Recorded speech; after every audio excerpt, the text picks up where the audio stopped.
on The Preparation of the Corpse, Volume 1, The Acquisition of the Corpse. While the arts of necromancy are only illegal in the province of Morrowind, few citizens of the Empire have an enlightened view of our art.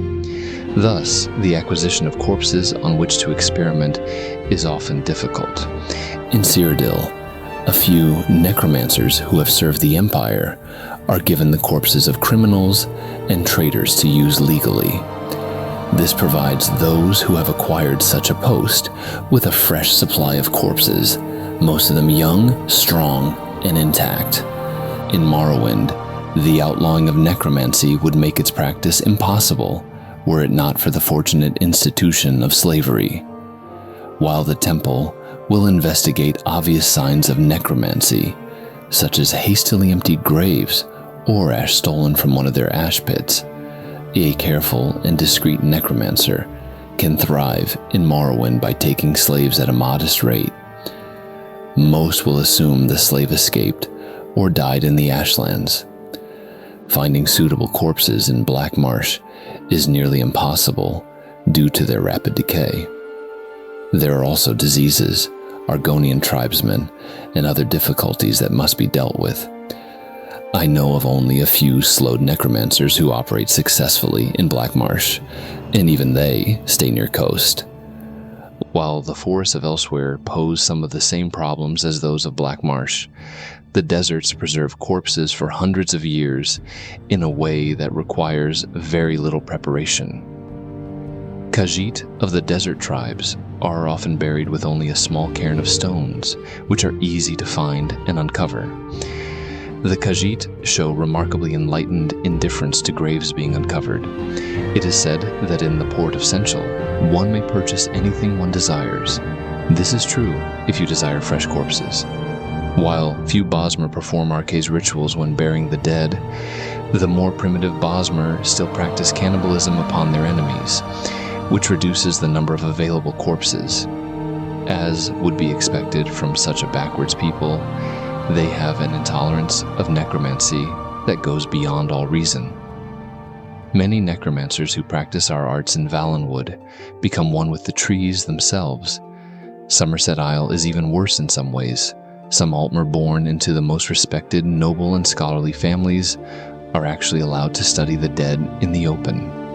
Their research, however, seems to be centered on finding ways to extend their lives even further rather than the more practical uses of our art. A necromancer of any other race caught in Somerset Isle can expect the worst possible punishments. In Hammerfell, where worship of Arke is strongest, the dead are almost always subject to Arke's law. There are exceptions after large battles or in remote areas where death occurs far from meddlesome priests. Fortunately, the dangerous terrain and creatures in the deserts and mountains of Hammerfell makes the acquisition of corpses possible, though they are often in poor condition and require special care in preparation. The newly formed Orsinium presents a unique opportunity. As you know, orc corpses are among the most sought after for the durability of their skin and the strength of their bones. If King Gortwag will listen to reason, we could offer the services of our art in defense of his young nation in exchange for disposing of the Orcish dead. A mutually beneficial arrangement, as I'm sure the orcs will agree. To this end, a delegation has been sent to Orsinium, though we have not yet heard any word on the state of these negotiations. In my native High Rock, traditions dating back to the Witch Kings and nomadic horsemen mandate cremation of the dead. This is practiced almost without exception in the north, through an imperial burial in a tomb or city cemetery is more common in the south. There are still many corpses easily taken from the battlefields of the War of Bettany and the lawless times that followed. There are even rumors that King Gothrid of Daggerfall may institute the imperial practice of donating the corpses of criminals for necromantic study as a deterrent to the bandits and pirates that still threaten the Iliac Bay. In Skyrim, the cold weather and isolated terrain allow a few necromancers to operate freely. Alas, the availability of corpses is limited to Nords who die from exposure or in battle. While the cold is preservative, the snow makes these corpses difficult to find.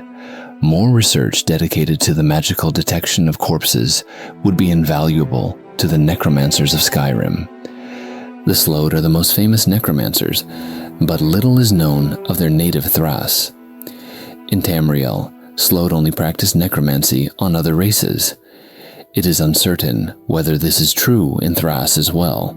If so, it would explain the number of slaves that are purchased in Tyr by Slode merchants, and the rumors of Slode airships carrying corpses from Senchal. These difficulties lead many necromancers to create their own corpses.